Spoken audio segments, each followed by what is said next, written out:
I have been reborn, returned to the day the imperial decree granted the marriage. In my previous life, I chose my childhood sweetheart, the young General Ji Chen.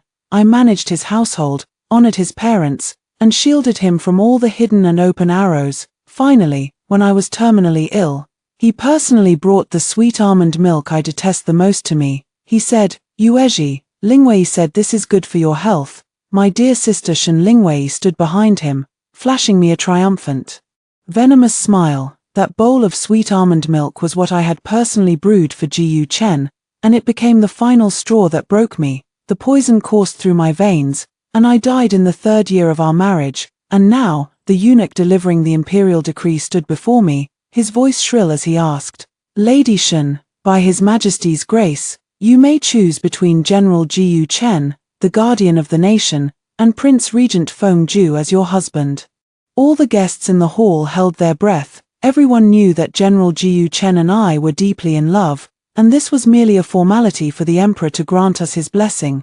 Ji Chen stood among the crowd, clad in silver armor, looking dashing and spirited. His eyes filled with a gentle confidence that seemed to say victory was already his. He thought I would, just like in my previous life, point to him with a shy and timid gesture, but this time, I raised my hand, passed over him, and steadily pointed at the man behind him, the one dressed in dark royal robes, with an aloof expression, rumored to be cruel and bloodthirsty. "I choose the regent, Feng Ju." Hello, everyone. Welcome to my channel. Subscribe us to read wonderful stories every day. Now, the story begins. As soon as the words fell, the entire room was shocked. Ji Chen's smile instantly froze on his face. He looked at me in disbelief, as if he were seeing me for the first time. As for Feng Ju, the man who held immense power in the court, a faint, almost imperceptible flicker of surprise passed through his deep eyes before they returned to their usual, unreadable calm. He didn't even glance at me, merely letting out a faint hum to the eunuch. "I know, everyone thinks I've gone mad. Instead of choosing the bright and upright young general, I insisted on picking a man with a notorious reputation, old enough to be my father. Only I know the truth. I am dying. The same chronic cough from my previous life has already seeped into my bones, beyond the reach of any medicine. I don't have much time left. I no longer want to talk about love or romance. Before I die, I just want to drag that despicable couple down to hell with me, and Feng Ju is the sharpest blade I could find." My choice was like a massive rock thrown into a calm lake, stirring up waves upon waves. My parents called me into the study immediately, and my mother's eyes were already red. "Yuezhi, have you lost your mind? What kind of person is the regent? Ruthless and decisive, with cruel methods. How could you possibly have a good life if you marry him?" Father also said with a stern face. "What's wrong with Ji Chen? You grew up together, and we've all seen his character." Looking at their anxious faces, my heart remained completely calm. In my previous life, they said the same thing. They said Ji Chen was a man of noble character, worthy of entrusting my life to, yet this very man, whom they saw as a good match, stood by and watched as I was tormented by Shen Lingwei, and in the end, he even became an accomplice. I coughed lightly twice, covering my mouth with a handkerchief to suppress the metallic taste of blood in my throat.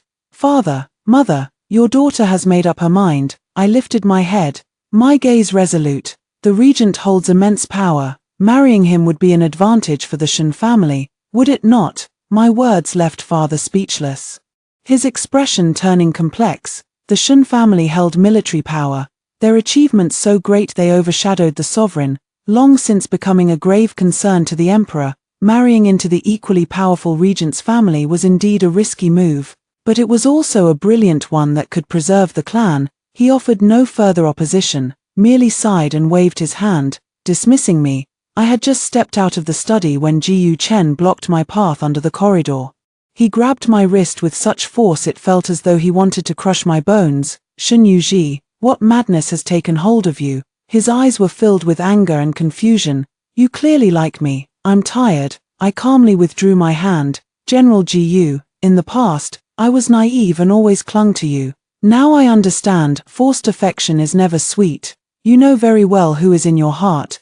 Ji Chen's face instantly turned deathly pale. He instinctively retorted, "You're the only one in my heart. How ridiculous. In my previous life, until the day I died, he always believed that his feelings for me were deep and sincere, thinking that his endless care for Shen Lingwei was merely an older brother's pity for a younger sister. He didn't realize that such pity had long crossed the line. Is that so? I smiled faintly, my gaze drifting past him to the delicate figure not far behind him. Then who are you waiting for now?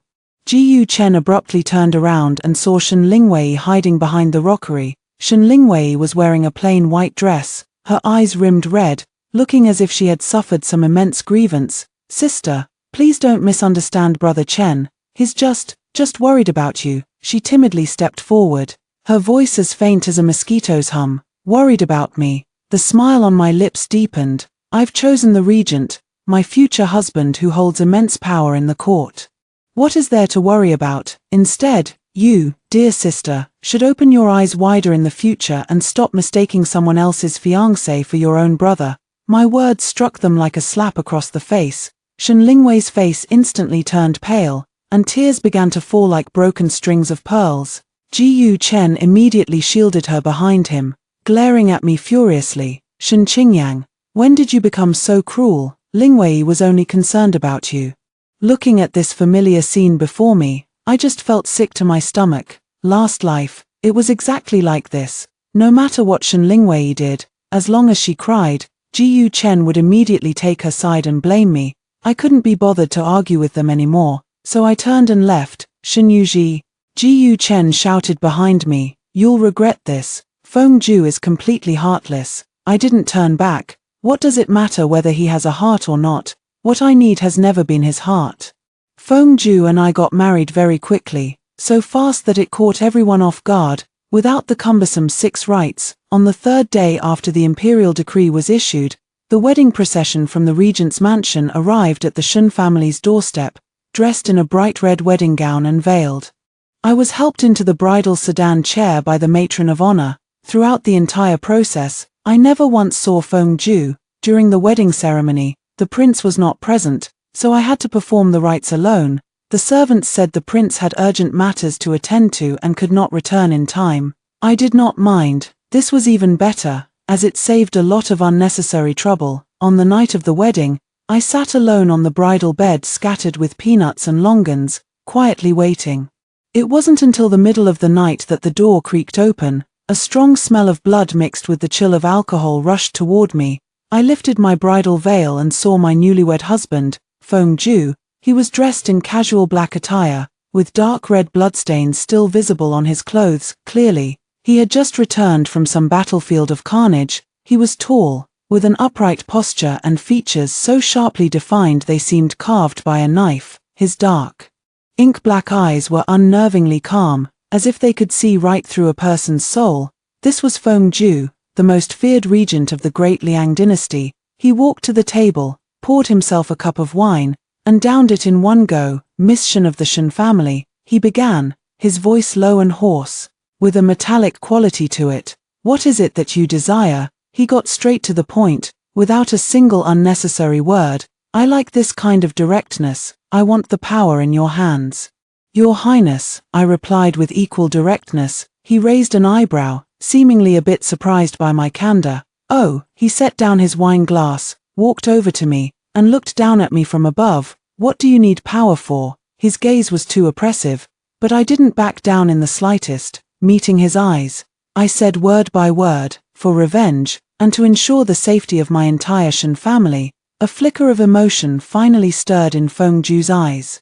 He looked at me in silence for a long time, so long that I thought he would refuse. Fine. He finally uttered 2 words. I felt a wave of relief. In exchange, he continued, from today onward, you are the regent princess. Do what you are supposed to do, and don't embarrass me. That's natural. I nodded. Also, he paused before adding, behave yourself and don't entertain any improper thoughts. I understand what he meant. He thought I was like those women who would do anything to marry him. Coveting his favor and status, I smiled and said, Your Highness, rest assured, my heart has long been dead. What I want, from beginning to end, is only power. My words seemed to satisfy him. He nodded, turned, and walked toward the outer chamber. Rest early, Your Highness, I called out to him. Tonight is our wedding night. He paused mid-step, turned to look at me, a trace of inquiry and mockery in his eyes. What? Does the esteemed Miss Shen actually want a marriage in both name and reality? No, I shook my head, pulling out something I had prepared long ago from under the pillow and handing it to him. I just want to ask your highness for a favor. Feng Ju took it, unfolded it, and saw that it was a list. It listed the names of several court officials along with evidence of their corruption and misconduct. At the top was Jiyu Chen's father, the Duke of Zhonghua. Feng Ju's eyes instantly sharpened. Where did you get this? Your highness need not know, I said calmly. All I know is that these people are all allies of the Duke of Zhonghua. Removing them will only benefit your highness in consolidating your power at court, with no harm whatsoever. In my previous life, I had spent considerable time studying the political landscape to help Jiyu Chen. It took me a full 3 years to gather this evidence. I had originally intended to use it to pave the way for Jiyu Chen. But now it has become my letter of introduction to Feng Ju. Feng Ju closed the list and gave me a deep look. Shen Yuji, he called my name in full for the first time. You are far more interesting than I had imagined. After saying this, he took the list and turned to leave the bridal chamber. I knew that from this moment on, our deal had truly begun. Life in the regent's mansion was more peaceful than I had imagined. Feng Ju was very busy, and I often wouldn't see him for days on end. The servants in the mansion treated me with respect, but there was also a sense of distance. I enjoyed the peace and quiet, spending my days taking medicine and studying the next target on my revenge list. 3 days later, news came from the palace. Minister Zhong of the Ministry of Revenue was ordered by the regent to be thoroughly investigated for embezzling disaster relief funds. With conclusive evidence, he was thrown into prison that very night. I knew this was Feng Ju demonstrating his sincerity to me. I sent someone to deliver a letter to him, containing evidence of the next target, Minister Li of the Ministry of War, who had embezzled military funds, and so, a peculiar understanding formed between us. I provided the intelligence, and he took care of the action. In less than half a month, 5 or 6 officials in the court had fallen from grace, all without exception, trusted associates of the Duke of Zhonghua, in the imperial court. Hearts were filled with fear and unease. The Duke of Zhonghua's household, naturally, could no longer sit still. That day, while I was reading in the courtyard, a servant came to report that the Duchess of Zhonghua, Jiyu Chen's mother, had come to visit. A cold smile tugged at the corner of my lips. Finally, they've arrived. I changed my clothes and went to the main hall to meet her. As soon as Lady Jiyu saw me, she grabbed my hand with a look of deep distress. Yuezhi, how could you be so foolish? You turned down our HN and insisted on marrying that living king of hell, she said, even squeezing out a few tears. Look at you now, you've become so thin. Are you being mistreated in the prince's mansion? I withdrew my hand and said calmly, thank you for your concern, Lady Jiyu. I am doing well, doing well. My foot, she raised her voice. Don't lie to me. Everyone knows the regent's mansion is a dragon's den and a tiger's lair. Yuezhi, listen to my advice, quickly get a divorce. The doors of the Jiyu family will always be open for you. I nearly laughed out loud. Divorce? You make it sound so simple. Forget whether I even want the title of regent princess. Just the label of the one who divorced the regent prince alone would ensure that I, Shen Yuji, could never hold my head up high in the capital again for the rest of my life. Not to mention, their Jiyu family can hardly protect themselves right now. I appreciate Lady Gu's kindness. I picked up the teacup, gently blowing on the floating tea leaves. However, a woman must follow her husband, be he foul or cur. Since I've married into the royal household, I am the prince's person now. As for the Jiyu family's gate, it would be better reserved for those who need it more. Lady Jiyu understood the underlying meaning in my words. Her face instantly darkened, no longer pretending to maintain that maternal facade. Shen Yuji, don't refuse a face-saving offer when it's given, she snapped sharply. Don't think that just because you've married the regent king, you can do as you please. Let me tell you, HN still holds you in his heart. It's not too late for you to turn back now. Is that so? I set down my teacup and chuckled lightly. Then, madam, why not go back and ask General Jiyu, who truly holds a place in his heart, me, or my delicate, helpless little sister? You, Madam Jiyu trembled with rage. Just then, the steward hurried in and whispered a few words in my ear. After listening, I nodded and said to Madam Gu, "Madam, I am rather tired today, please take your leave." Lady Gu still wanted to say something, but I stopped her with a single icy glare. In the end, she left, though clearly unwilling. After she had gone, I asked the steward, "Where is the person?" The steward replied respectfully, "Your Highness, they have been taken to the side hall." I stood up and walked toward the side hall. In the side hall, a trembling maid was kneeling. She was the personal maid I brought with me from the Shen family, named Xiaotsue. She was also the one who, in my previous life, personally poisoned my medicine. Of course, she was acting under Shen Lingwei's orders. "Xiao Kui." I walked up to her, my voice very soft. "How many years have you been with me, replying to Miss, no, replying to Princess Consort, 5 years. Xiao Kui was so frightened she couldn't speak clearly. 5 years, I sighed, 5 years. Even if I had raised a dog, it should have become loyal by now. But you, I threw a packet of medicinal powder in front of her. You should recognize this, shouldn't you? Xiaotsue's face instantly turned as pale as paper upon seeing the packet of powder. "Spare me, my lady, spare me," she kowtowed repeatedly. It was the second young lady. She forced me. She said if I obeyed her, she would give me a large sum of money afterward, so I could return home and get married. "How much did she give you?" I asked. "F5, 500 taels, 500 taels, and that bought my life." I laughed, laughing so hard tears nearly came to my eyes. "Xiao Kui, how much do you think your life is worth?" Xiao Kui looked up in terror, meeting my icy gaze, and was scared out of her wits. I paid her no further mind. Turning to the butler and saying, "Deal with her according to the rules of the manor." Yes, Xiao Kui's screams and pleas for mercy were left far behind. I knew this was only the beginning. Shen Lingwei, Jiyu Chen, the reckoning between us has only just begun. After dealing with Xiao Kui, I felt a tightness in my chest and couldn't help but start coughing again. This time, the coughing was worse than ever before. I covered my mouth with a handkerchief, and when I unfolded it, a glaring, vivid red stain stared back at me. My body won't hold out much longer. I must hurry. That evening, Feng Ju returned. He seemed to have just come from the palace, still carrying the stern aura of the court. When he saw me, he merely gave a slight nod and headed straight for the study. I called out to him, "Your Highness." He stopped in his tracks and turned to look at me. "Mrs. Gu came by today," I said. He showed little reaction. "She wants me to divorce you and marry Jiyu Chen."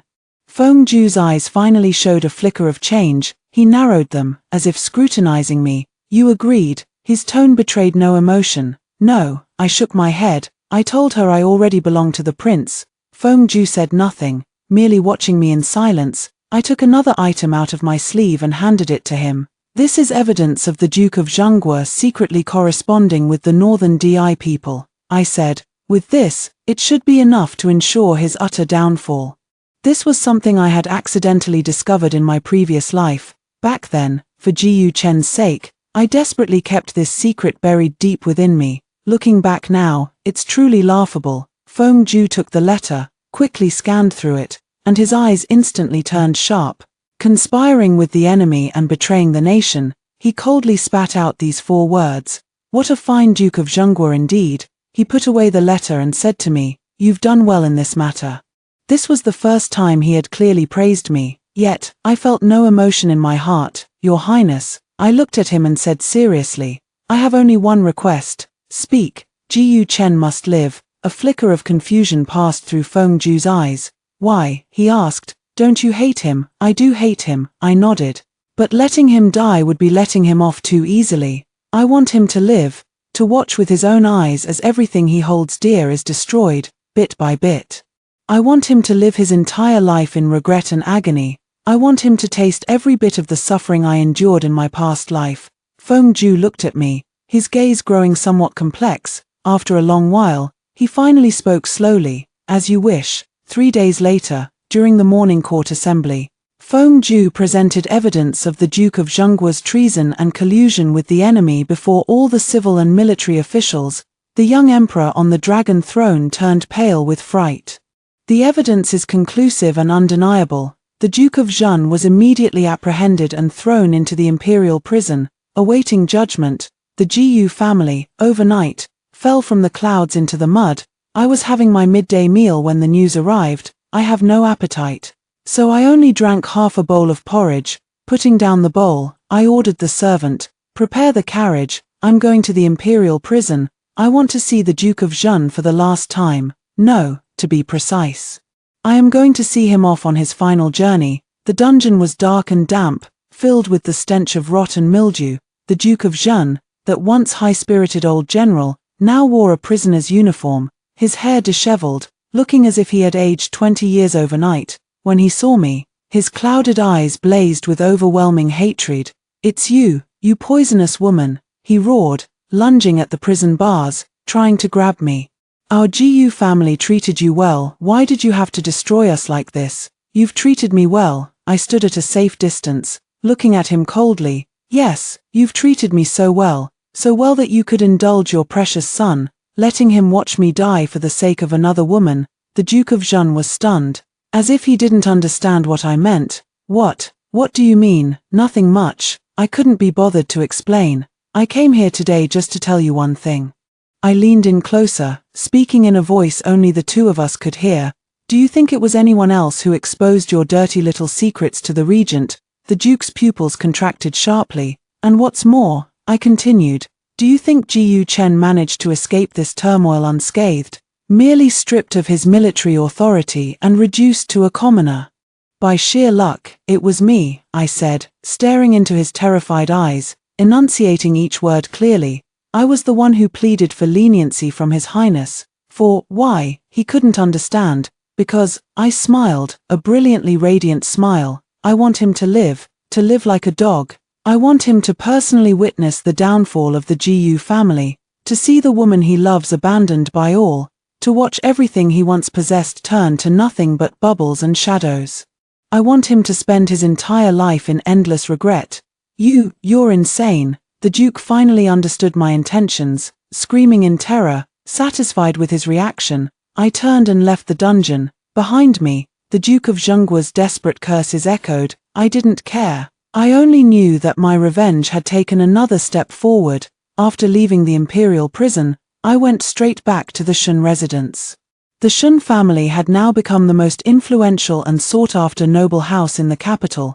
Because I am the regent's princess consort, my father's official rank has been promoted 3 levels in a row, and he has become the grand tutor of the court. I returned to the courtyard I lived in before I got married, and Shen Lingwei was inside. She was wearing a magnificent dress, with expensive pearl hairpins in her hair, no longer the simple and plain appearance she used to have. When she saw me, a trace of panic flashed across her face, but she quickly composed herself. "Sister, you're back." She forced a smile. "If I hadn't come back, I wouldn't have known that my courtyard has already become someone else's place." I glanced around and noticed that all the furnishings had been replaced with her preferred style. Shen Lingwei's expression turned somewhat awkward. "Sister, don't misunderstand. Mother said that since you're married now, this courtyard would just sit empty.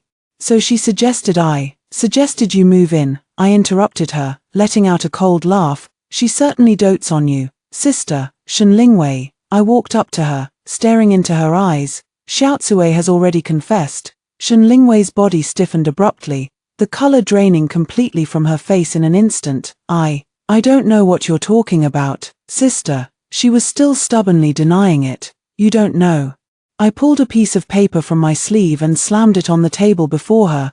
"This is Xiaotsue's signed confession. It clearly states that it was you who instructed her to poison my medicine. You wanted me to die slowly from poisoning, quietly and unnoticed, so you could rightfully marry Jiu Chen and become his general's wife. Isn't that right?" These were all things that had happened in my previous life. In this life, I saw through her schemes ahead of time, changing everything. Shen Lingwei looked at the confession, trembling all over like a sieve. "No, that's not true. She's lying. She's framing me." She screamed in refutation. "Framing you?" I grabbed her wrist, dragged her to the dressing table, pressed her head down, and forced her to look at her reflection in the mirror. "Look at yourself," I said sharply. "You use the most expensive rouge and powder every day, wear the most gorgeous silks and satins. Do you think all of this comes from nowhere? It's me. I exchanged my life for all of this. While you enjoy everything I've brought you, you're secretly plotting how to take my life. Shen Lingwei, what is your heart even made of? Shen Lingwei saw her own pale, twisted face in the mirror and finally broke down. I didn't, she wailed. I just love Brother Chen too much. I've liked him since we were children. But everyone only ever sees you. Why do you have everything, while I have nothing? Just because you like him, I deserve to die.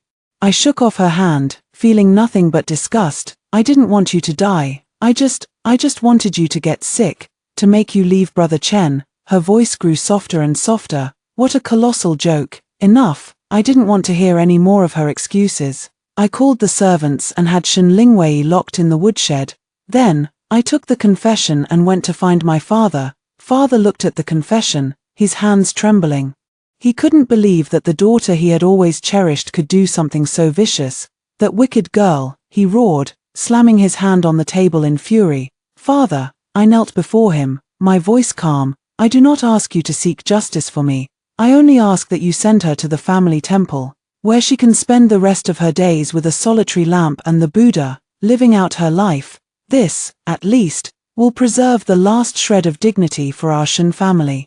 I know it's too cruel to have father personally deal with his own daughter. Sending her to the family temple is the best outcome. It allows her to be punished while preserving the Shen family's reputation. Father closed his eyes, his face full of pain. After a long while, he finally waved his hand wearily. Do as you say. That very day, Shen Lingwei was sent to Jing'an Temple in the outskirts of the capital in an inconspicuous carriage. From then on, the second young lady of the Shen family vanished from the capital. After dealing with Shen Lingwei's matter, I felt as if all the strength had been drained from my body. Back at the regent's mansion, as soon as I entered the gate, I saw Feng Ju standing in the courtyard. He was dressed in casual clothes, seemingly waiting for me. Are you back? He asked. Yeah, I nodded and walked past him. I've heard about the Shen family's affairs, he said behind me. I stopped walking but didn't turn around. Your Highness, are you implying that I'm ruthless? No, he said. I just want to tell you that you did very well. I was somewhat surprised and turned around to look at him. In the moonlight, his silhouette seemed much softer, not as cold and rigid as usual. Compassion of a woman will only harm herself, he said, looking at me with profound eyes. When it comes to enemies, one must eradicate them root and branch. I never expected him to say such words. I never expected him to understand me.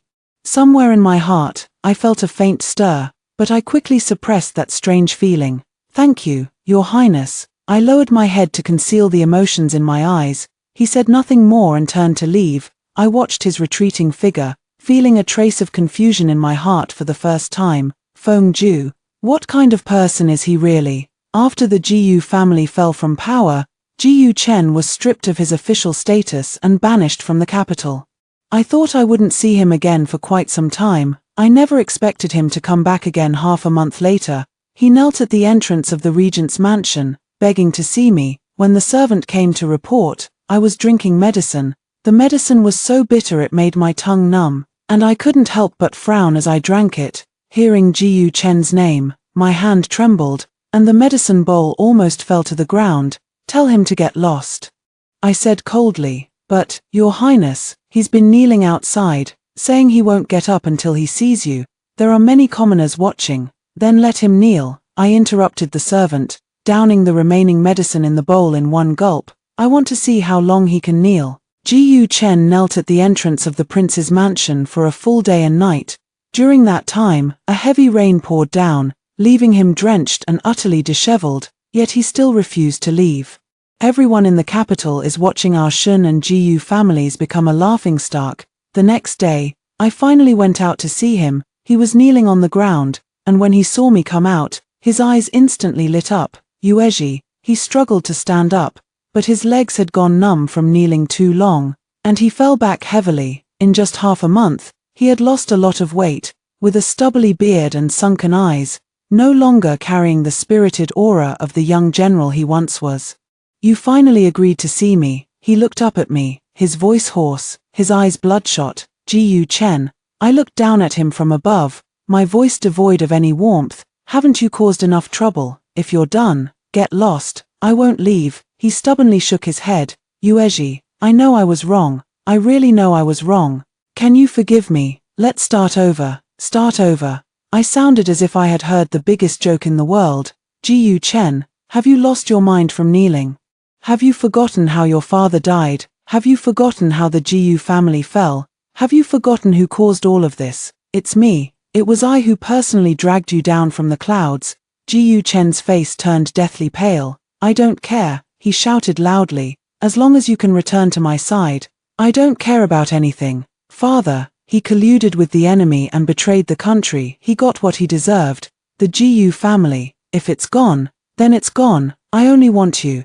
He spoke with such genuine emotion, such heart-wrenching intensity. In my previous life, I might have been deeply moved, but now, I only feel disgust. It's too late, I said. Ji Chen, everything is too late. It's not too late. It's not too late. He frantically crawled over, trying to grab the hem of my skirt. Yuezhi, listen to me. There's really nothing between me and Lingwei. I've always seen her as a sister. The one I love, from beginning to end, has only ever been you. Is that so? I sneered coldly, taking a step back to avoid his hand. Then tell me, in our previous life, where were you when I died? My voice was soft, yet it struck Ji Chen's ears like a thunderclap. He froze completely, staring at me in disbelief. What are you saying? What? Previous life? Can't remember. I stepped closer to him, staring into his eyes. Then let me help you recall. In our previous life, you married me, yet treated me with utter indifference. When Shen Lingwei poisoned me, you turned a blind eye. In the end, you even personally held that bowl of poison and fed it to me. Ji Chen, do you remember, when I died, I was lying in your arms. I begged you to save me, but you were only concerned with comforting that weeping dear sister beside you. Each of my words was like a knife, brutally stabbing into Ji Chen's heart. His face turned from deathly pale to ashen gray, his body trembling like a leaf in the wind. No, impossible. You're lying. You made all of this up. He clutched his head, roaring in agony. Whether I'm lying or not, you know the truth in your heart. Watching him break down, I felt no satisfaction, only a numb desolation. Ji Chen, I didn't come back to life to rekindle our relationship. I gave him one last look, my voice as cold as ice. I came back to collect the debt from all of you. With that said, I turned around and walked back to the prince's mansion without a trace of hesitation. Yuezhi, Ji Chen let out a desperate cry behind me. I didn't turn back. Between us, it had long been over. It ended the moment I died in his arms. Back at the prince's mansion, I felt the world spinning around me, and my vision went dark. Leaning against the wall, I began to cough violently. A metallic, sweet taste surged up my throat. I covered my mouth with a handkerchief, and in an instant, fresh blood stained the pristine silk cloth. Princess consort. The maid beside me cried out in alarm. Be quiet. I leaned against the wall, panting as I spoke. Go fetch Physician Wang. Physician Wang was Feng Ju's personal imperial physician, highly skilled in medicine. He arrived very quickly. He took my pulse, and his expression grew increasingly grave. Finally, he withdrew his hand and shook his head at me. Your Highness, your body is already like a lamp that has burned out its oil. He sighed. I'm afraid there's nothing more I can do. You should prepare for the end. I had long known this would be the outcome, so I wasn't surprised. How much time do I have left? I asked. At most, no more than 3 months. 3 months, I murmured to myself. Enough. That's enough time for me to finish one last thing. I had my maid give Physician Wang a bag of gold and instructed him to keep my conditions strictly confidential, especially from the regent. Dr. Wang accepted the gold and nodded in agreement. After he left, I sat alone in the room for a long time. My life is like a joke. In my previous life, I was trapped by love and died with everlasting regret. In this life, I have avenged my great enmity, yet I have also reached the end of my life. Perhaps, this is my fate. In the evening, Feng Ju returned. He seemed to have heard about the incident where Ji Chen came to cause trouble during the day. He walked into my room, saw my pale face, and frowned. Did he do anything to you? He asked. No, I shook my head. He walked up to me, looked at me silently for a moment, then suddenly reached out and touched my forehead. His hands were cold, with a faint roughness from years of gripping weapons. Why are they so cold? He asked. Maybe, I'm not wearing enough, I said, offering a casual excuse. He withdrew his hand, took off his own outer robe, and draped it over my shoulders. His outer robe was very spacious, carrying a faint scent of ambergris, which was completely different from his cold aura. I was stunned. My prince, the wind is strong tonight. Don't catch a cold, he said lightly, then turned to leave. Feng-ju, I called out to him as if possessed. This was the first time I had called him by his full name. He paused in his steps, turned back to look at me, a hint of inquiry in his eyes. Thank you, I said. Thank you for giving me the sharpest blade. Thank you for allowing me to exact my long-awaited revenge. Thank you for offering me a warmth I had never known before, in the final moments of my life. Feng-ju seemed not to expect me to thank him. He froze for a moment, then quickly regained his composure. You belong to me, he said, before turning and leaving. I watched his retreating figure and pulled the outer robe tighter around myself. Perhaps this was the only warmth I would ever receive in this lifetime. My health is deteriorating day by day. I've started losing large clumps of hair, and I cough so much at night that I can't sleep at all. I know my time is running out. I've begun making arrangements for after my death. I wrote a letter to my brother who is far away at the border, telling him that I am doing well and that he doesn't need to worry about me. I asked him to focus on guarding the frontier and protecting our homeland. I made a list of all the assets under my name, leaving half to my parents and the other half to Feng-ju. I know he lacks nothing, but this is my way of repaying the favor I owe him. After finishing all of this, I felt as if I had completed a major task, and a great weight was lifted off my shoulders. The weather was very nice that day. I had the maid help me to the courtyard to bask in the sun. The warm sunlight felt very comfortable on my body. I squinted my eyes, feeling drowsy. Just then, the butler hurriedly ran in. Your Highness, something terrible has happened. News from the palace says, they say the regent was assassinated at the hunting grounds, severely injured, and now his condition is unknown. I abruptly opened my eyes, feeling as if an invisible hand had tightly gripped my heart. Feng-ju, assassinated. How could this be? Who could possibly harm someone as powerful as him? I struggled to stand up, but in my agitation, my vision went black and I fell back into the chair. Prepare the carriage, I shouted at the maid with all my strength. I must go to the palace. By the time I arrived at the palace, the area outside Feng-ju's bedchamber was already filled with kneeling people. The young emperor was also there, pacing anxiously in circles. When he saw me, it was as if he had spotted a savior, and he hurried over to greet me. Sister-in-law, you've finally come, uncle, I paid him no mind and rushed straight into the bedchamber. A heavy scent of blood rushed towards him. Feng-ju lay on the bed, his face as pale as paper, with no trace of color on his lips. His chest was wrapped in thick bandages, and blood was still seeping out continuously. Several imperial physicians stood around the bed, at a loss for what to do. My heart, at that moment, ached as if it were about to shatter. I don't know how I made it to the bedside. I reached out my hand, wanting to touch his face, but I didn't dare. I was afraid he would just break. Feng-ju, I knelt by the bedside, my voice trembling uncontrollably. Wake up, look at me. There was no response.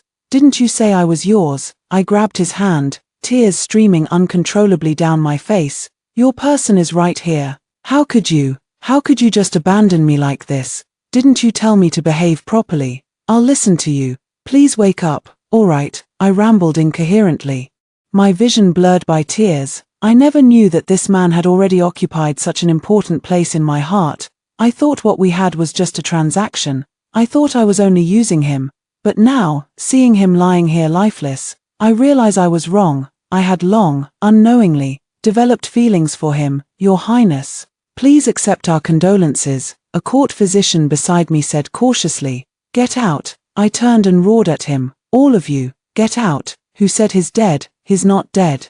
He won't die. The physicians were too frightened to speak and quickly retreated from the room. In the bedchamber, only he and I remained. I lay by his bedside, weeping as if my heart would break. I had shed all the tears of 2 lifetimes. I don't know how long I cried, but I felt my body growing colder and my consciousness beginning to fade. Just when I was about to give up, I felt the hand I was holding twitch slightly. I abruptly lifted my head and saw Feng-ju's eyelashes tremble faintly. Then, Slowly, he opened his eyes. His gaze was still somewhat unfocused, but he still managed to find me accurately. "What are you crying for?" he spoke, his voice as faint as a breeze. "You look awful." I froze for a moment, then was overwhelmed by immense joy. "You're awake. You're finally awake." I threw myself onto him. Crying and laughing at the same time, he let out a muffled groan as I pressed down on him. I quickly scrambled up, flustered as I wiped the tears from his face. I'm sorry.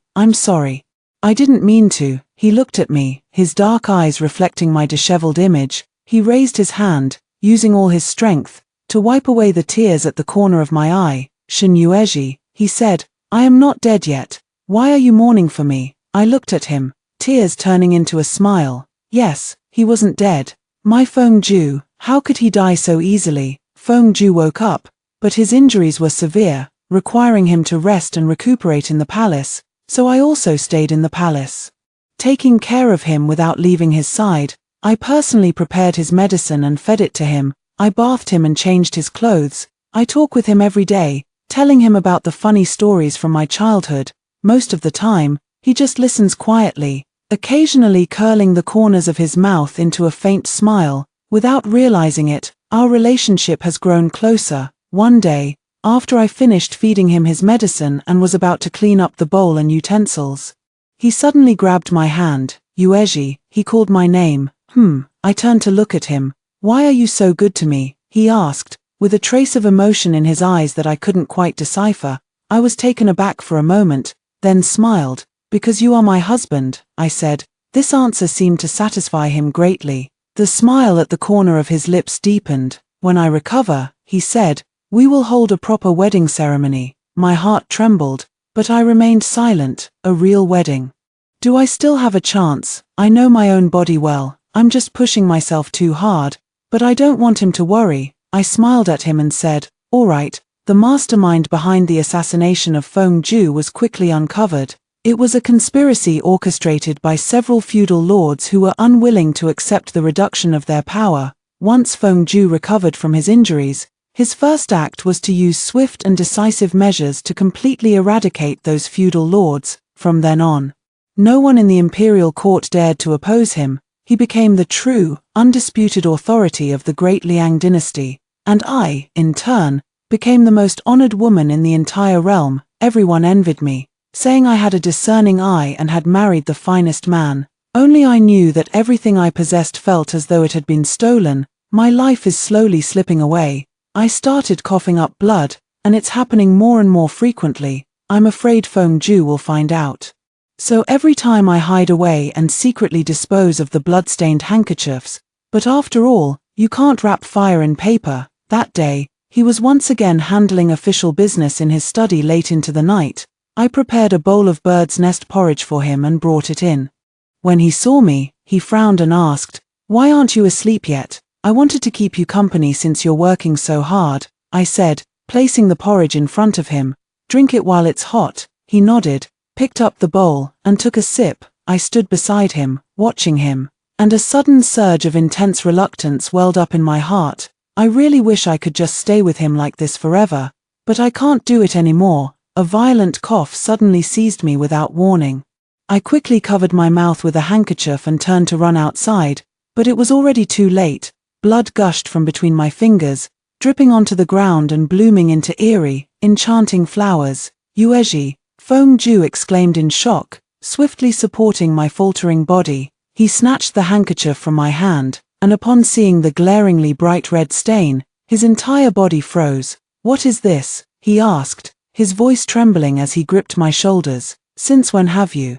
"I'm fine." I leaned against his chest, offering a weak smile. "It's an old ailment. Coughing up a little blood actually makes me feel better." "Dr. Wang," he roared towards the outside. Dr. Wang scrambled in, stumbling and crawling. The moment he saw my condition, he was so frightened that he dropped to his knees. "Spare me, Your Highness. Spare me, Your Highness." Fengju's gaze was as cold as if he wanted to kill someone. "Speak." He squeezed out a single word through gritted teeth. "What exactly happened to the princess?" The royal physician didn't dare to hide anything and truthfully reported my condition in detail. After hearing this, Fengju's arms around me tightened more and more. so tight that I could barely breathe. His body was trembling slightly. I had never seen him so distraught before. "Why didn't you tell me?" He lowered his head, his voice terribly hoarse. "I didn't want to worry you," I said. "You don't want me to worry." He suddenly lifted his head, his eyes red as if about to drip blood. "Shen Yuji, what do you take me for, your husband, or your tool for revenge?" "I didn't, you didn't," he sneered coldly. "From the very beginning, you married me just to use me, right? You calculated everything, including your own death." "That's not true." I shook my head, tears falling. "Fengju, I want to say, I love you, but these words, I just can't bring myself to say them. What right do I have to say I love him, from the very beginning? I've been deceiving him, using him." "Get out," he roared at Dr. Wang. Dr. Wang, as if granted a pardon, hurriedly ran off. Only the two of us remained in the study. A deathly silence fell. After a long time, he slowly released me. He stood up, turning his back to me, his voice devoid of any emotion. "From today onward, you will stay in the prince's residence and are not allowed to go anywhere. I will find the best physicians in the world to treat your illness. Shen Yuji, listen to me," he said, word by word, as if giving an order, yet also as if pleading. "You are not allowed to die without my permission." With that, he left the study without looking back. I knew he was angry. I had hurt his feelings. From that day on, Fengju truly sought out all the famous physicians in the world. Precious medicinal herbs were delivered to the prince's mansion in a continuous stream. My room was filled with the strong smell of medicine every day. However, my health showed no signs of improvement. Instead, it grew progressively worse. Fengju came to see me every day, but he no longer spoke to me. He would just sit by my bedside, quietly watching me, and he would do so for the entire day. His gaze was very complex. There was heartache, anger, and something else I couldn't understand. Despair. I know he was using this method to punish me, and to punish himself as well. My life has already entered its final countdown. On a snowy winter day, I felt I could no longer hold on. I had the maid summon Fengju over. He arrived while a heavy snow was falling outside. He was dressed in a black fur coat, covered in the dust of travel, with an unshakable weariness etched between his brows. He had grown much thinner. "You're here," I said, smiling at him. He walked to the bedside, sat down, and said nothing. "Fengju," I took his hand. It was very cold. "I'm sorry." His body stiffened, but he still said nothing. "I know I deceived you. I used you." I looked at him, tears falling. "But I truly, truly like you." I finally said those words out loud. His body jolted violently. He lifted his head and looked at me, his eyes rimmed with red. "Say it again." His voice carried a barely perceptible tremor. "I like you, Fengju." I used all my strength to repeat it. "I like you very, very much. If there is a next life, I don't want to seek revenge anymore. I want to properly, truly be your wife once." My vision began to blur. I saw him, that arrogant regent, shed tears. Glistening teardrops slid from his deep-set eyes, falling onto the back of my hand, scalding hot. "Yueji." He leaned down, holding me tightly in his embrace. "Don't go, I beg you. Don't leave me." This was the first time I had ever heard him speak in such a fragile, pleading tone. I raised my hand, wanting to wipe away his tears, but my hand fell limply in midair. I saw his terrified, desperate face. I heard his heart-wrenching, desperate cries. "Yueji. I'm sorry, Fengju. This time, I'm going to break my promise again. If there is a next life, I will never let go of your hand again." And so the first story ends. What do you all think? Feel free to share your thoughts in the comments, and if you enjoyed it, please give this video a like. Now, here's the second story. Since I've been reborn, why would I still serve men? After 5 years of marriage to the Marquis, I remain untouched. On our wedding day, a crisis broke out at the border.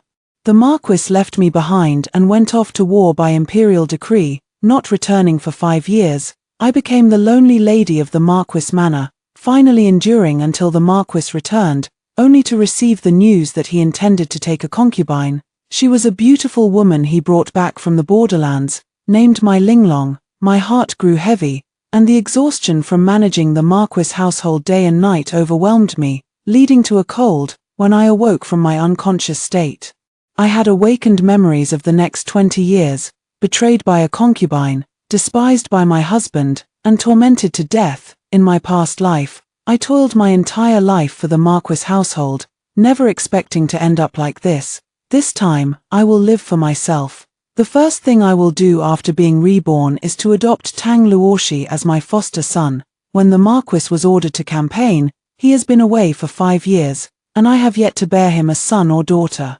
Let's first adopt a child to raise under our care. Perhaps this joy will bring good fortune, and the Marquis will soon be able to extend the family line.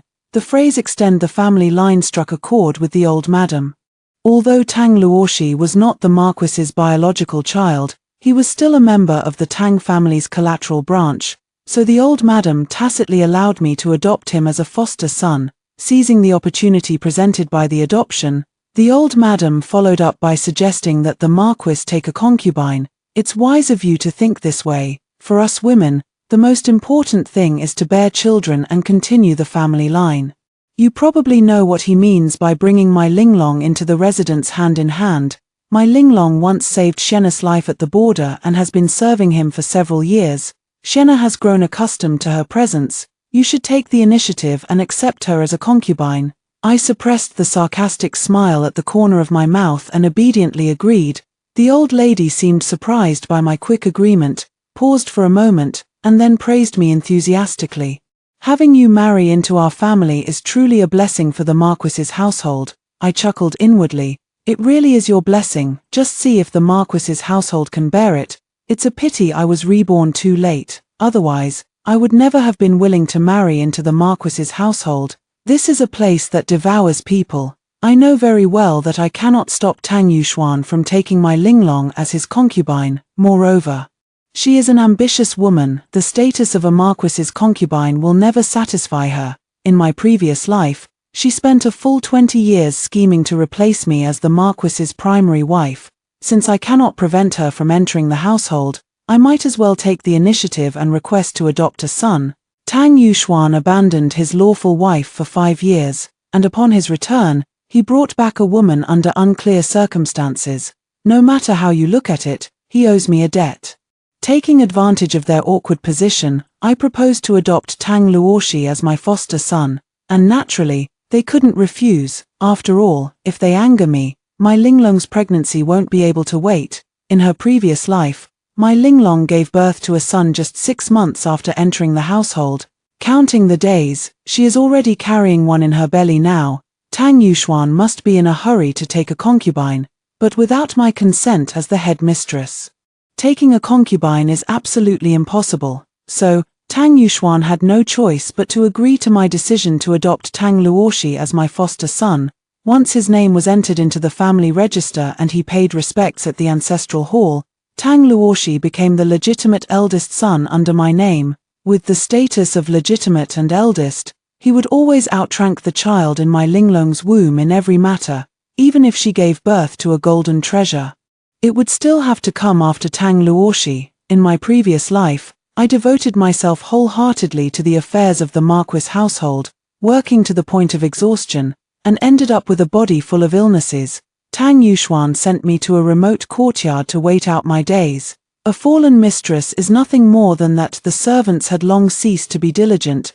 Tang Luoshi lost his mother at a young age and, being from a collateral branch of the Tang family, secured a job as a sweeper in my courtyard. When I was gravely ill, he was the only one still faithfully taking care of me. If I had given birth to a child when I was young, they would be about his age. Unfortunately, my Linglong is vicious-hearted and gave me a sterilizing drug. I didn't discover the truth until I was terminally ill.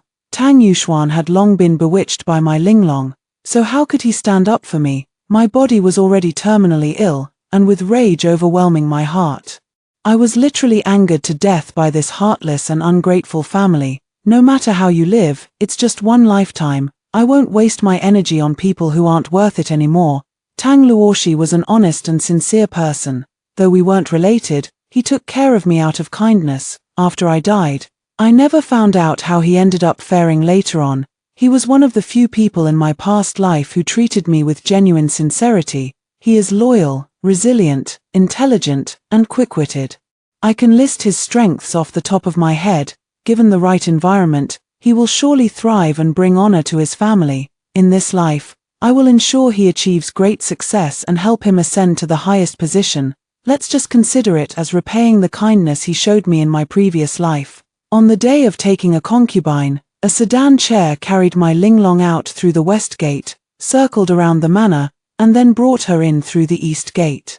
This was considered the formal entry. Tang Yuxuan and I waited in the front hall for my Linglong to serve tea. As soon as her figure appeared at the door, Tang Yuxuan hurried forward to greet her. Look at how he dotes on her, probably only because of my Linglong's pregnancy. Before my Linglong could step forward to bow and serve tea to me, Tang Yuxuan stopped her. Linglong, since you're frail, there's no need to kneel for the formalities. Shushue, you can just take her tea to complete the ceremony. Watching my Linglong standing there weakly, offering tea, I said indifferently, the old madam instructed me to handle this concubine-taking ceremony properly, so I dare not rush through it carelessly. If word gets out, how could my husband ever let me save face? Sister Linglong, you've been unwell lately, yet you didn't even inform me. It makes me seem harsh and unreasonable. I'm in no hurry, though. This matter of taking a concubine can wait until you've recovered. Even if it takes a year or two, that's perfectly fine. Now it was my Linglong's turn to panic. A year or two. The child in her belly wasn't some Neza. How could she possibly keep it hidden for that long? Yushen is just too worried about me, but I'm perfectly fine. As she spoke, she quickly knelt down and obediently served me tea. Just because she tells me to drink tea, does that mean I have to obediently drink it? I am the mistress of the household, and I won't indulge her. Until my Linglong's hand holding the teacup began to tremble slightly, Tang Yuxuan could no longer sit still. Shushue, you have been childless for 5 years. Arranging a concubine for your husband is the duty of the head wife. Trying to use the rules of women's virtue to pressure me. Sorry, but I spent 20 years as the head wife in my previous life. If we're talking about women's virtue and precepts, I've played this game far better than you, husband. You must understand that getting your wife pregnant is the husband's duty. For the past 5 years, you have paid me no attention. How could I possibly conceive a child all by myself? If you continue to lecture me like this, don't blame me for inviting the elders from both families to discuss the matter. Tang Yuxuan seemed to be at a loss for words. He rubbed his nose and changed the subject. Right now, the important matter is at hand. Look at Linglong's tea. Precisely because this is an important matter, I dare not be careless. Husband, take a look at the bright red my Linglong is wearing, along with the rings and bracelets on her hands. Does this look like taking a concubine? It's more like inviting an ancestor into the house. In the imperial court today, civil officials are trying to suppress military officials. Our Marquis Manor rose to prominence through military achievements. If her improper attire becomes known, people will say our Marquis Manor has no regard for rules. As soon as the reputation of the Marquis Manor was mentioned, Tang Yuxuan also grew serious and ordered someone to take my Linglong away to change her attire. No matter how much my Linglong tried to make pitiful eyes at him, he pretended not to see. So my Linglong took off that bright red outfit and changed into light green attire. The rings and bracelets on her hands were also removed, and now her bare hands held the tea as she knelt before me with an unpleasant expression. I said indifferently, the tea has cooled. Look, her expression grew even uglier, an uncontrollable resentment spilling from her eyes. I remained calm and composed, sitting with the ease of an old sage. I wasn't afraid she couldn't hold back. I was afraid she could endure too well. Once she couldn't hold back, once anger took over, the flaws she revealed would multiply. Then it will be much easier for me to find fault with her. I covered the sarcastic smile at the corner of my mouth with a handkerchief. After the time it takes for a stick of incense to burn, the hot tea arrived. My Linglong bowed her head and presented the tea to me. I'll let her kneel for now. My hand gently resting on her head, she flinched slightly. Look how frightened she is. I stroked her head as if petting a small animal, then began my lecture as the mistress of the household. Since you've entered the Marquis's household, you must abide by the Marquis's rules. Having returned from the borderlands, I'm afraid you're not familiar with these. I will assign you a governess, and you must obey her in all matters. If you end up making a fool of yourself, don't say that I, as the principal wife, failed to discipline you properly. My Linglong felt as if she had swallowed a fly, timidly agreeing. And so, the concubine induction ceremony was finally completed. What does it matter if my Linglong has entered the Marquis's household? I am the one in charge here, and she will always have to live under my thumb. In my past life, I lived with so much pent-up frustration. In this life, I swear I'll make her pay. Days passed by, neither fast nor slow. I devoted myself to teaching Tang Luoshi. This kid truly has a determined spirit. Practicing calligraphy until his hands were swollen. If I hadn't noticed his strange grip on the brush, he probably wouldn't have uttered a word of complaint. Despite his young age, his Yang-style calligraphy already shows the beginnings of a distinctive flair. I worry that Luoshi is too hard on himself and might bottle up his emotions, so I occasionally take him out for some fresh air. We visit temples, attend poetry gatherings, fly kites. I make sure he experiences all the joys a child should have. His martial arts training hasn't been neglected either. Starting from a young age, it also helps strengthen his body. Luoshi is quite skilled in horsemanship and archery, and the teacher even praised him for his natural talent. Madam, young Master Luoshi is accomplished in both literary and martial arts, truly gifted. There's no need to worry about him being surpassed by young Master when how in the future. I glanced lightly at my maid, Xiaoa, who had accompanied me as part of my dowry. Luoshi is the legitimate eldest son, so naturally, there's no need to compare him to a child born of a concubine. Xiaoa chuckled softly. You're absolutely right, madam. I've heard that young Master Wen Hao has been frail since he was in the womb, and after birth, he frequently runs fevers every few days. It's likely that concubine Mai overexerted herself during pregnancy, which caused the child to develop these health issues. For a mother to engage in such reckless behavior just to secure favor, it truly shows a lack of consideration. Tang Yuxuan was lustful and had visited brothels with officials while my Linglong was pregnant. When my Linglong found out, she made a huge scene, which caused her to miscarry and harmed her health. She was also a woman who would stop at nothing, using every means to keep Tang Yuxuan in her jade fragrance court, to keep a man's heart. My Linglong truly took the art of seduction to the extreme. Little did she know, a man's heart cannot be tethered by merely selling one's looks, not to mention that her beauty would fade with time.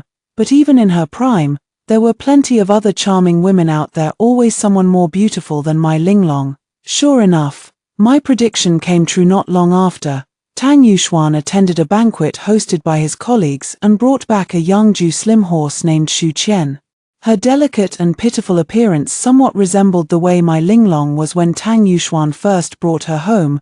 When it comes to playing the fragile, innocent flower, my Linglong is Shu Qian's senior. Watching a new concubine enter the household like this was no different from stroking a tiger's whiskers right in front of my Linglong.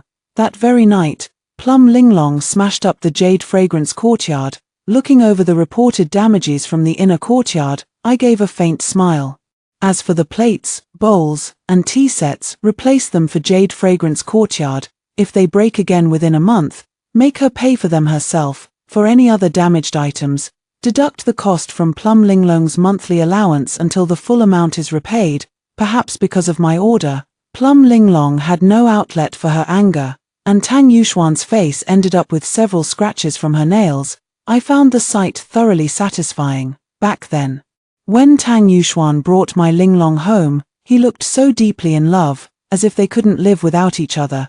Yet in less than a year, cracks had already appeared between them. It was quite common for officials or wealthy merchants to exchange beautiful women as gifts. My Linglong's antics, making Tang Yuxuan attend court with those scratches all over his face. Anyone with a bit of insight would figure out what had happened with just a little inquiry. Tang Yuxuan, a burly martial artist, must have felt quite uneasy inside. So, before the scratches on his face had even faded, news spread that the Marquis, in a drunken state, had taken a maid.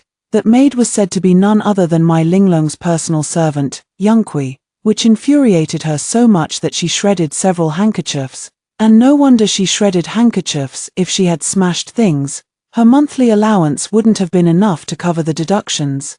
Thus, the jade fragrance court became eerily quiet during this tense time. Having been angered by my Linglong, Tang Yuxuan went to Yunqi's room for several consecutive days.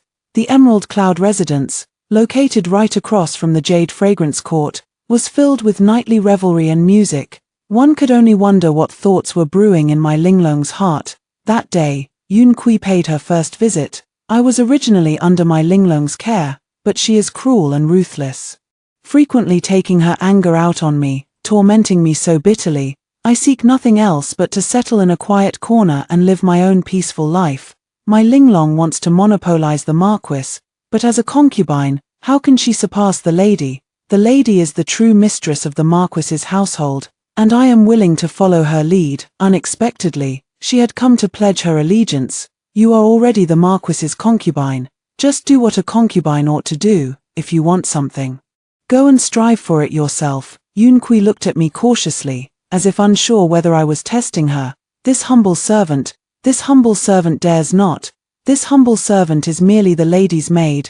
These past few days, this humble servant has been drinking the contraceptive soup. I raised an eyebrow slightly, not caring whether she was telling the truth or not. I already have Luoshi. He is the legitimate eldest son of the Marquis household.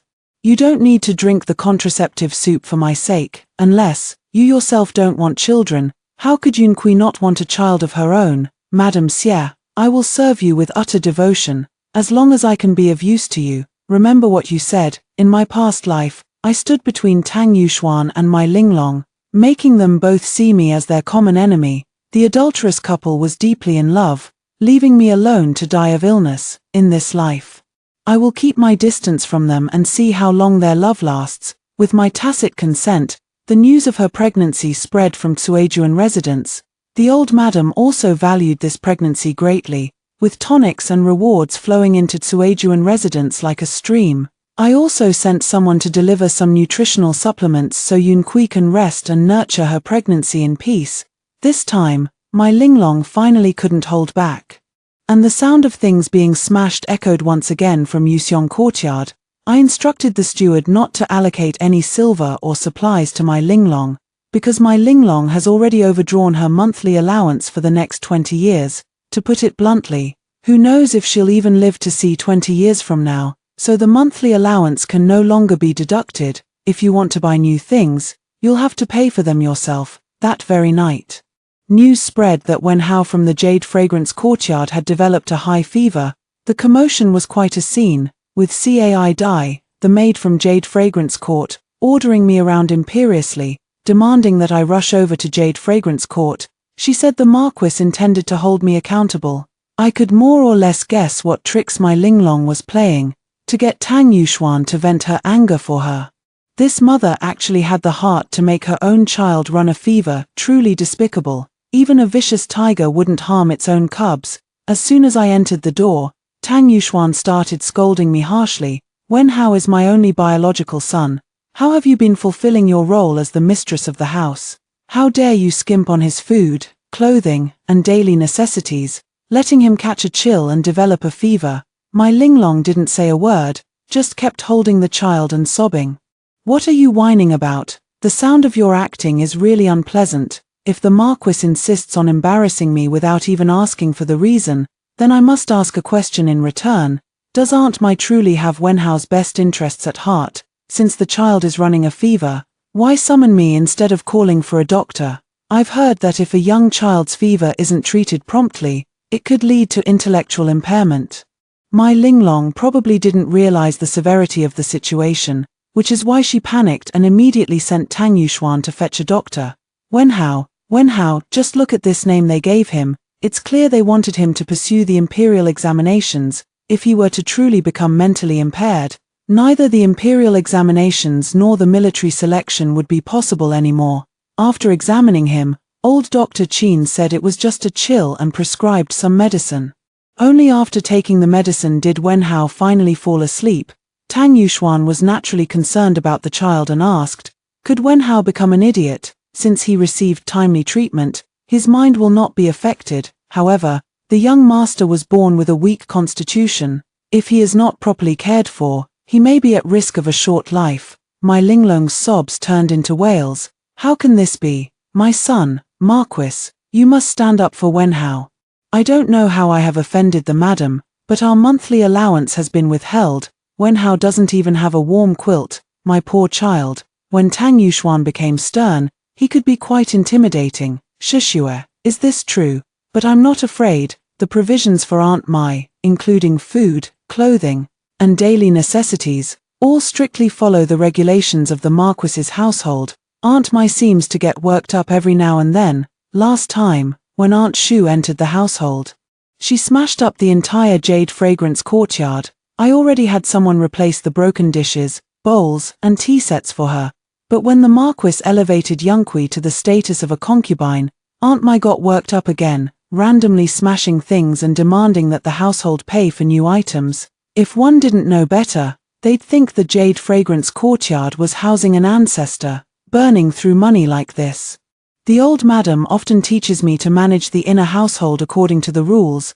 There's no reason why Aunt Shu and Aunt Yunqui both quietly receive their monthly allowances, while the Jade Fragrance courtyard alone spends so much. If the Marquis doesn't rein in Aunt Mai's domineering temper, won't the other two concubines start imitating her and smash things as they please?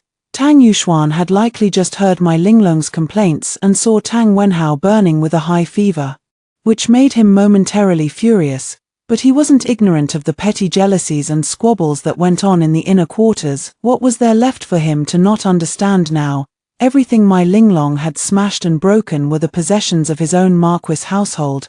He was no fool to be taken advantage of, and so his expression suddenly turned grim. My Linglong hurriedly explained, "Madam, you've misunderstood me. Who doesn't have moments of clumsiness?" The ceramic piece simply slipped from my hand and broke. And this table with a missing corner, this folding screen broken in the middle, were those also just moments of carelessness? Forgive my bluntness, but concubine Mai is far too heavy-handed.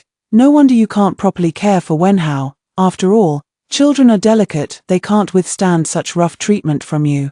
Looking around this shabby room, my Linglong's destructive power was truly astonishing. Seeing that I had brought Tang Wenhao into this, she began to grow restless. Well, enough. Whatever is missing in this room, I will make up for it from my personal funds. If anything else is broken or shattered in the future, my Linglong, you will have to figure it out yourself. Since you are not attentive to Wenhao, then Wenhao will be moved and raised elsewhere. Shishue, as his legal mother, he will be placed under your care. Do you have any objections?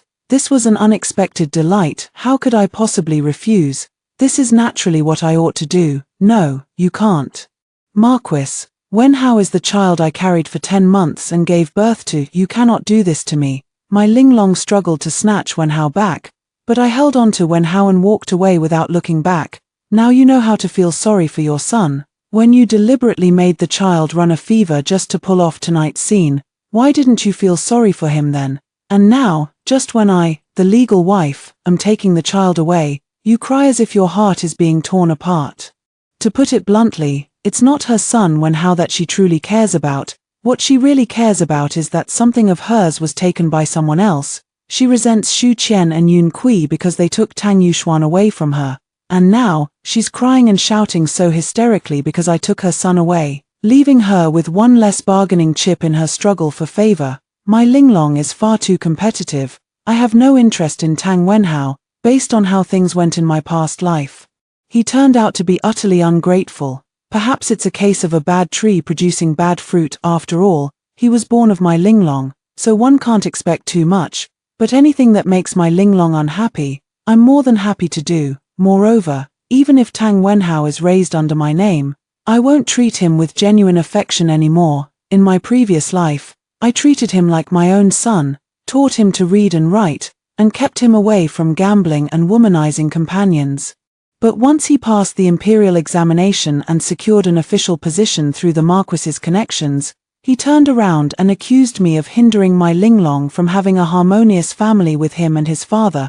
My Linglong must have added fuel to the fire behind my back. After all, blood is thicker than water. With his birth mother whispering in his ear, he believed her. How could he possibly see all I've done for him, since Tang Wenhao is nothing but an ungrateful wretch? I won't waste any more time on him. Doesn't he resent me for being too controlling? In the future, if he wants to live a life of pleasure and wander off to brothels with his companions, so be it, but gambling is out of the question. I will provide him with the food, clothing, and necessities befitting a child of a concubine. As for anything else, he shouldn't even think about it. Everything in the Marquis's estate belongs to my son, Luo Shi, if Tang Wenhao behaves himself. I don't mind having him at the table, but if he gets any restless ideas, don't blame me for settling last life's grudges on him. Has my Linglong been insisting on coming to see Wenhao lately? No, I heard that Dr. Zhao has been visiting the Jade Fragrance courtyard frequently, supposedly to provide postnatal care for Lady Mai. She's probably been busy with her recovery lately, which is why she hasn't had time to look after young Master Wenhao. Oh, don't we usually consult old Dr. Qin more often for medical issues in the inner quarters? I heard that last month, concubine Mai sprained her ankle, and it happened that young Dr. Zhao was passing by. After several visits back and forth, young Dr. Zhao has become quite familiar with the Jade Fragrance courtyard. Is that so? Just then, a maid from the outer room came to announce something, interrupting my contemplation. Madam, Master Luoshi is here. Your son pays respects to his mother. Look, this is the son I raised, an 11-year-old youth, already showing signs of a tall and upright posture. Come quickly and see. This is the birthday gift your mother has prepared for you, a Fugua jade pendant, symbolizing both blessings and longevity. As your mother, I only wish for my son to be safe and sound, and to grow up healthy and strong. Showa chimed in from the side. The tassel on this jade pendant was personally woven by the madam overnight. I don't hold back either. Luoshi is my son, of course I care about him. Luoshi took the jade pendant with both hands, examining it carefully. He pursed his lips into a smile, clearly showing that he liked it in his heart. Thank you, mother, I really like it. It seems mothers everywhere always have endless nagging. You don't push yourself too hard with your studies. You should go out and run around a bit. Give yourself a break. I know, mother. After reading for a while, I'll go find Master Li to practice archery. I'm in good health, so you don't need to worry. You child, I told you to go out for some fresh air and rest, but you ended up going to learn archery instead. You really can't bear to slack off even a little. Don't push yourself too hard. No matter what, you are my son Mu Sheshue, the legitimate eldest son of the Marquis household. This will never change. I've said this many times. But perhaps because Luo Shi grew up accustomed to a life of hardship and dependence on others, he has always been strict with himself since coming to the Marquis household. His maturity is truly heartbreaking. I know, mother, my Linglong's glory days were over. Only occasionally did she receive a few drops of the Marquis's favor. The once bustling Jade Fragrance courtyard gradually fell into silence. The most frequent visitor turned out to be the young Dr. Zhao. The servants are all gossiping that Aunt Mai has fallen out of favor. To make matters worse, news came from Aunt Shu's side that she is with child. The old madam's rewards flowed like water into Aunt Shu's elegant courtyard. The old madam even specifically instructed me and Tang Yuxuan to take good care of Aunt Shu during her pregnancy. Seeing that Tang Yuxuan was unwilling to come to my room, Yun Kui had given birth to a daughter, and Tang Wenhao had been a sickly child since birth. The old lady began to worry about Tang Yuxuan's heirs. For a time, concubine Shu became quite prominent. The old lady even specially allocated her own savings to Yaji Garden. The standard of living over there even surpasses my own splendid pavilion, the residence of the headmistress. I had expected the Jade Fragrance courtyard to make a fuss.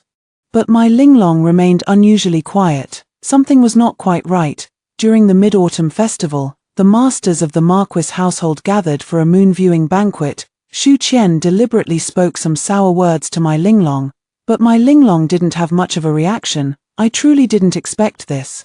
Could it be that my Linglong's temper has been worn down over these days? I soon found out the answer, just as the servant brought out a plate of steamed fish. My Linglong immediately vomited. The old lady was overjoyed and immediately summoned the house physician to check her pulse. At this moment, it was Shu Qian's turn to turn pale with anger. After diagnosis by Dr. Xiao Zhao, it was confirmed that my Linglong was pregnant with her second child, 3 months. In her previous life, my Linglong and Tang Yuxuan only had one child, Tang Wenhao. So what's the deal with this child who suddenly appeared now? Could it be that my rebirth has changed too many things? Watching the hesitant, evasive glances exchanged between Dr. Zhao and my Linglong, a strange feeling rose in my heart. Here, my Linglong was quietly nurturing her pregnancy, But Xu Qian couldn't sit still. In her view, Mai Linglong's quiet days were just a prelude to a major move, waiting for the Mid-Autumn Festival banquet to announce her pregnancy and flaunt her favor. Thus, it wasn't long before Mai Linglong was caught in bed in an act of adultery. When I first heard the news, I thought I must have misheard. Mai Linglong and Dr. Zhao, calming down to think about it, there were indeed some clues. A while ago, Dr. Zhao often went to Yuxiong Courtyard to treat Mai Linglong. I also recalled the careful and serious manner in which Dr. Zhao took Mai Linglong's pulse during the Mid-Autumn Festival banquet. It turns out the two of them had been showing signs for a while. I went to visit Aunt Mai today, and unexpectedly, there were ambiguous sounds coming from the side room. When I opened the door, I saw that Dr. Zhao and Aunt Mai were entangled together. I've heard that Aunt Mai often consults Dr. Zhao for women's ailments, but how can a male doctor treat women's conditions? Aunt Mai is quite attractive, and it seems the doctor's examinations have taken a rather intimate turn. Enough. Tang Yuxuan's face turned ashen. If Xu Qian continued, where would his dignity as a man be left? I'm just concerned if Aunt Mai is involved with Dr. Zhao, then who knows whose child she's really carrying? What nonsense are you talking about? Mai Linglong's disheveled and embarrassed appearance at this moment was something I had never seen in both of my lifetimes. Am I talking nonsense? Let's ask old Dr. Qin to check how far along this pregnancy is and we'll know. Your belly is so big. It doesn't look like it's only 3 months. Soon, old Dr. Qin and an unfamiliar physician took turns checking Mai Linglong's pulse, each whispering something into Tang Yuxuan's ear. Judging by Tang Yuxuan's increasingly livid expression, one could easily guess the diagnosis. What else do you two have to say for yourselves? Young Dr. Zhao appeared deeply infatuated. His anxious expression had been laid bare the moment Mai Linglong was forcibly restrained for the pulse examination. He repeatedly kowtowed to the ground, and soon blood was visible on his forehead. My lord, 1,000 wrongs, 10,000 wrongs, they are all my fault. I forced Aunt Mai. Aunt Mai is just a weak woman. She couldn't resist me and had no choice but to yield to my coercion. She is innocent. I am willing to atone for my crime with death. I beg you, my lord, to spare Aunt Mai's life. As he spoke, he stood up and threw himself toward the blade of a guard's sword, striking his chest directly. As he fell, his body convulsed. His eyes turned toward Mai Linglong, a tear falling from the corner of his eye, dying with grievance. Ah! Mai Linglong suddenly let out a piercing scream. Seizing the moment while everyone was stunned, she pulled a hairpin from her hair and fiercely stabbed it into Tang Yuxuan's lower abdomen. Tang Yuxuan, in his pain, violently kicked Mai Linglong away. Mai Linglong, who was pregnant with twins, was flung a full 10 feet away. Blood quickly soaked the ground beneath her, and the pain made her throat emit a series of choked, coughing sounds, but these sounds were barely noticeable, because the noises Tang Yuxuan made were far louder. He was writhing and screaming on the ground in agony, completely abandoning the dignity of a marquis. When the old lady arrived, she witnessed this scene and nearly fainted on the spot. You all, hurry, doctors, quickly examine the marquis. What kind of sin is this? It's all because of you. You wretched woman, ever since you entered this household, you've been causing constant unrest in the marquis' residence. Now you even dare to engage in debauchery in the inner courtyard of the marquis' estate. I'll beat you to death, you vile woman. As she spoke, the old lady raised her rosewood cane and struck to treat it with medicine, but this couldn't stop the wound from festering. He endured inhuman pain day after day, and his temperament became increasingly cruel and perverse. I heard that he had someone retrieve Mai Linglong's corpse from the mass burial ground and had it hacked to pieces. The physical pain and the gossip from the outside world kept him holed up in his mansion, rarely stepping out. His only pleasure was tormenting innocent young women. Cartloads of young girls were brought in, and before long, cartloads of blooded bodies were hauled off to the mass graves. It seemed the Marquis's estate was on the verge of becoming a notorious den of female destruction that people dreaded to even mention. The old lady wanted to intervene but couldn't. And seeing her son's disheartened state pained her deeply. In just one short month, she seemed to have aged 10 years, yet she still held on to the thought of preserving the Tang family line through Tang Yuxuan. Fearing that Tang Yuxuan's indulgence with women might affect Xu Qian's pregnancy, she brought Xu Qian to her own show and hall to be cared for. I also went there to see Xu Qian. Several Taoist priests were performing rituals. chanting mysteriously, "Give birth to a son, have a son." Other Taoist priests were refining elixirs. The old madam was also piously keeping watch nearby, praying to heaven and earth to bless Shu Qian with a male child in this pregnancy. The aroma of the concoction and the smoke from the alchemical process filled Shoan Hall with a thick haze, leaving Shu Qian coughing incessantly in the midst of it. I was also afraid that my coughing might displease the old madam, so I quickly excused myself, saying I would visit again another time, and hurriedly left. Whether a child is a boy or a girl is determined by fate. Trying to force it will only backfire. Not long after, an official impeached Tang Yuxuan for harming hundreds of innocent young girls, with solid evidence that left no room for denial. Tang Yuxuan, his mind clouded, actually blurted out profanities right in the court. What's wrong with playing with a few women? They're just playthings for people to use. With just that one sentence, he sealed his own fate.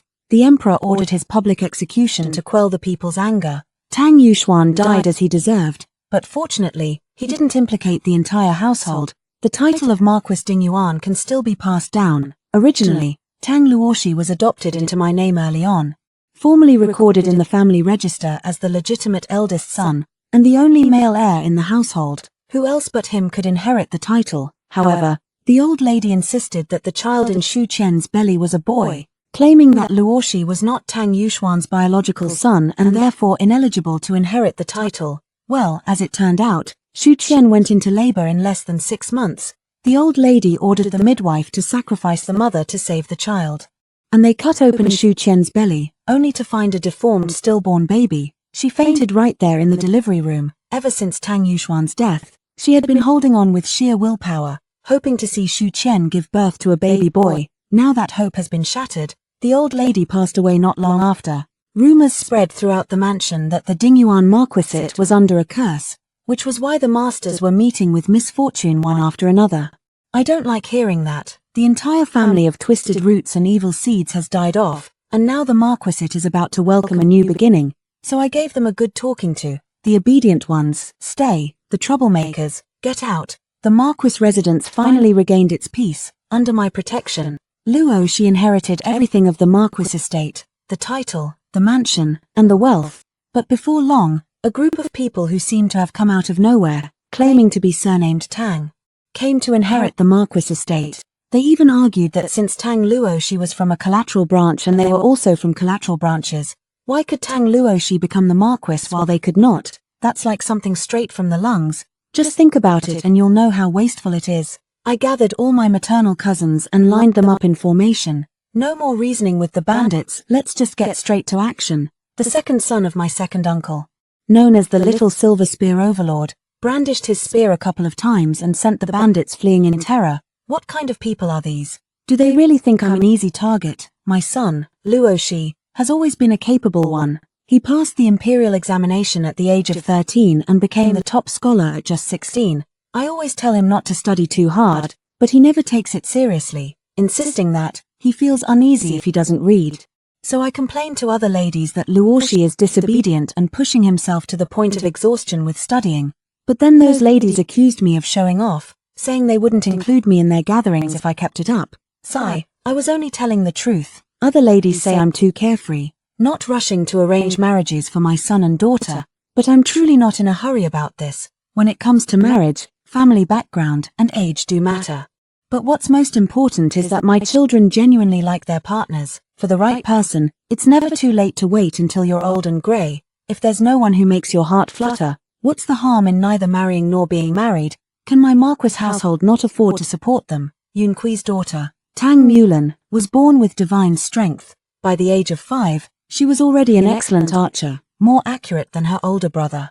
She was born with an obsession for martial arts, which troubled Yunqi deeply. What kind of girl is like this? What if she can't get married? I retorted. As a daughter of the Marquis's household, I can do whatever I want. Why must I be confined to the inner chambers, living under the scrutiny of others? She fell silent, perhaps reminded of her own bitter days as a concubine.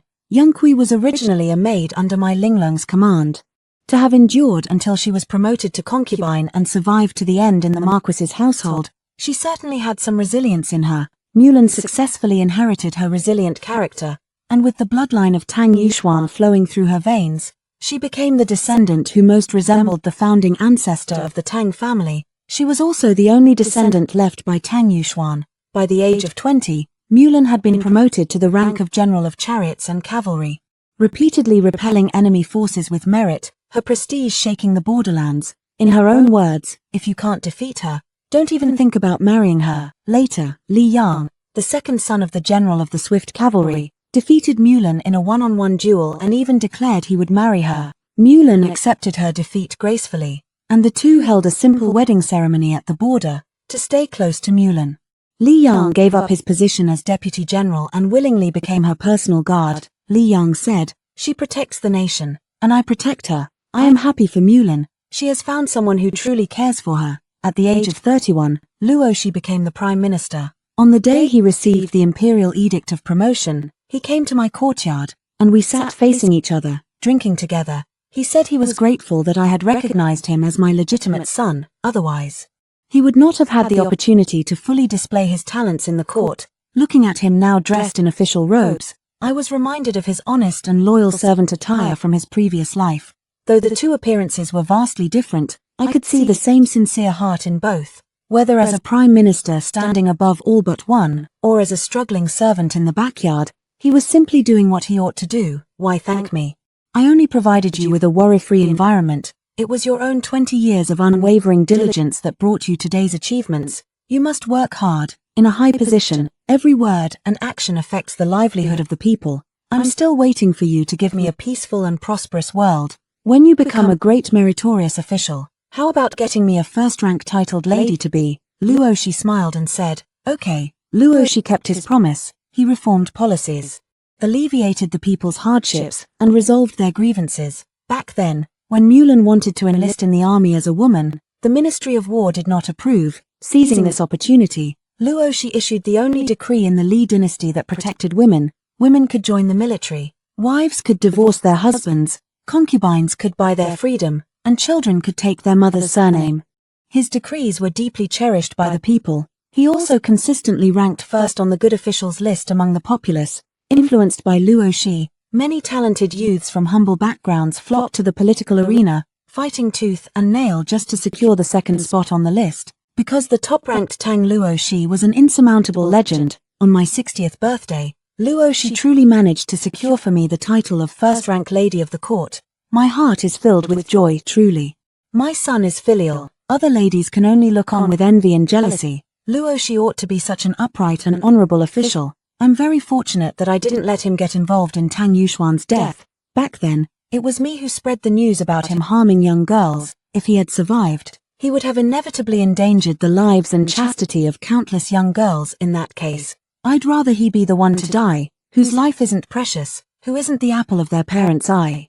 Since the old lady doesn't care about you, I will enforce justice on behalf of heaven. Luo Shi somehow found out about my plan back then, saying that a woman like me shouldn't have blood on my hands, and offered to report Tang Yuxuan on my behalf. Good son, I didn't raise you for nothing. You know how to care for your mother. But how could I bear to let you? After all, Tang Yuxuan was his nominal father, and Luo Shi still had a long road ahead of him. He should walk his broad and smooth path with a clean slate. Thus, Tang Yuxuan died. He died under the executioner's blade, and he died by my design, to prevent more young girls from being tormented by him, and for the sake of my past self who suffered at his hands, Tang Yuxuan had to die. Mulan led her Black Tiger army, sweeping through all opposition and more than doubling the territory of the Li dynasty. This certainly piled a lot of work onto her brother's plate.